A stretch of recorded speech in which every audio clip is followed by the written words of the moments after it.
surah yang ke-10 daripada Al-Quranul Karim, iaitu surah Yunus. Assalamualaikum warahmatullahi wabarakatuh. Alhamdulillahi wa kafa, wa usalli wa usallim ala nabiyil mustafa wa ba'd. Sidang penonton yang dirahmati Allah sekalian, bertemu lagi kita di dalam siri Sejenak Bersama Kalamullah. Dalam episod kita kali ini, kita akan membahaskan surah yang ke-10 daripada Al-Quranul Karim, iaitu surah Yunus, sebuah surah yang diturunkan di Mekah, mengandungi 109 ayat. Secara asasnya surah ini membahaskan tentang hujah-hujah dan dalil-dalil akliyah dalam menolak golongan musyrikin Quraisy yang kufur dan ingkar kepada ajakan dakwah Nabi SAW terhadap kebenaran Islam. Sebagai contoh, di dalam ayat ke-38 Allah Subhanahu wa taala berfirman, "Am yaquluna iftarah qul fa'tu bi suratin mithlihi wad'u man istata'tum min dunillahi in kuntum shadiqin." Golongan kufar Quraisy itu mengatakan bahawasanya Al-Quran itu adalah palsu, fabricate, dan didatangkan oleh Nabi SAW, lalu Nabi menisbahkan ia kepada Allah Subhanahu wa taala. Lalu katanya Nabi, kalaulah benar Al-Quran ini datang daripada aku, manusia sama seperti kamu,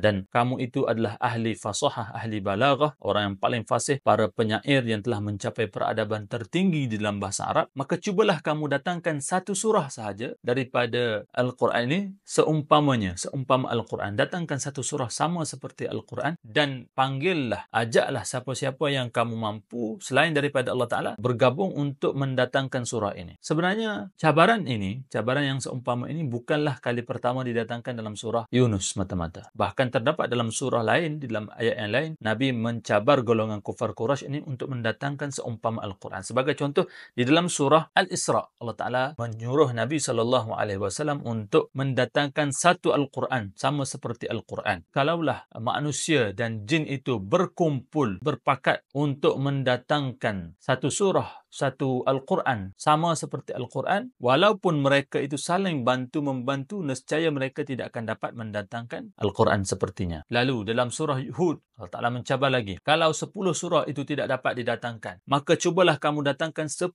surah sama seperti Al-Quran dan panggillah siapa-siapa yang kamu mampu selain daripada Allah Ta'ala, daripada Al-Lat wal Uzza, berhala-berhala yang mereka sembah itu semua, cubalah mereka datangkan 10 surah daripada Al-Quran. 10 surah pun tidak dapat didatangkan, maka Nabi lagi mencabar lagi mereka dengan mendatangkan satu surah, iaitu cabaran yang disebutkan dalam surah Yunus dan juga surah Al-Baqarah. Kalaulah mereka itu benar, kalau mereka itu orang-orang yang benar, maka cubalah datangkan satu surah sahaja daripada satu surah sama seperti Al-Quran. Satu surah pun tidak dapat dibawa oleh mereka ini. Lalu Nabi mencabar lagi mereka, cubalah kamu datangkan satu ayat sama seperti Al-Quran, yang maknanya mengandungi i'jaz, mengandungi mukjizat, mengandungi bahasa yang sangat tinggi tata bahasanya, dan mengandungi sebagai contoh prediction. Dalam Al-Quran banyak menyebutkan prediction.